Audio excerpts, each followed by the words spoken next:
श्रीमङ्गलचण्डिका स्तोत्रम्। पूज्यः कल्पतरुश्चैव भक्तानां सर्वकामदः दशलक्षजपेनैव मन्त्रसिद्धिर्भवेन्नृणां। मन्त्रसिद्धिर्भवेद्यस्य स विष्णुः सर्वकामदः।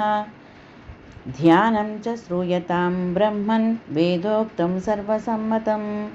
देवीं षोडशवर्षीयां सुस्थिरयौवनां सर्वरूपगुणाढ्यां च कोमलाङ्गीं मनोहरां। श्वेतचम्पकवर्णाभां चन्द्रकोटिसमप्रभां वह्निशुद्धां सुखाधानां रत्नभूषणभूषितां बिभ्रतीं कबरीभारं मल्लिकामाल्यभूषितं बिम्बोष्टिं सुदतीं शुद्धां शरत्पद्मनिभाननाम्।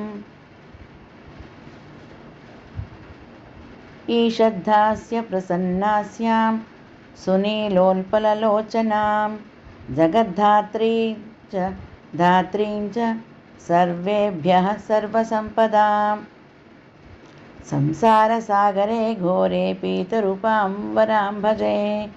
देव्याश्च ध्यानमित्येवं स्तवनं श्रूयतां मुने। प्रयतः सङ्कटग्रस्तो येन तुष्टावशङ्करः। शङ्कर उवाच रक्ष रक्ष जगन्मातर्देवी मङ्गलचण्डिके। हारिके विपदां रासेर्हर्षमङ्गलकारिके। हर्षमङ्गलदक्षे च हर्षमङ्गलदायिके।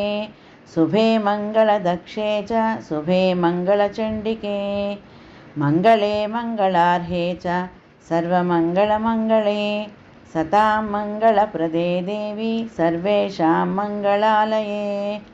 पूज्ये मङ्गलवारे च मङ्गलाभीष्टदैवते। पूज्ये मङ्गलभूपस्य मनुवंशस्य सन्ततम्। मङ्गलाधिष्ठातृदेवी मङ्गलानां च मङ्गले। संसारमङ्गलाधारे मोक्षमङ्गलदायिनी।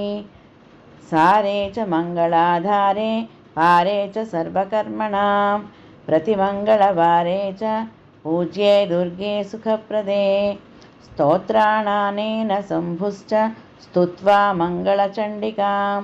प्रतिमङ्गलवारे च पूजां कृत्वा गतः शिवः। प्रथमे पूजिता देवी शिवेन सर्वमङ्गला। द्वितीये पूजिता सा च मङ्गलेन ग्रहेण च।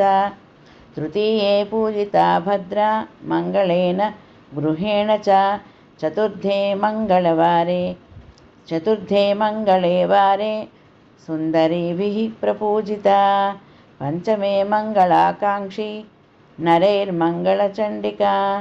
पूजिता प्रतिविश्वेषु विश्वेश पूजिता सदा। ततः सर्वत्र सम्पूज्या बभूव परमेश्वरी। देवैश्च मुनिभिश्चैव मानवैर्मनुभिर्मुनेः।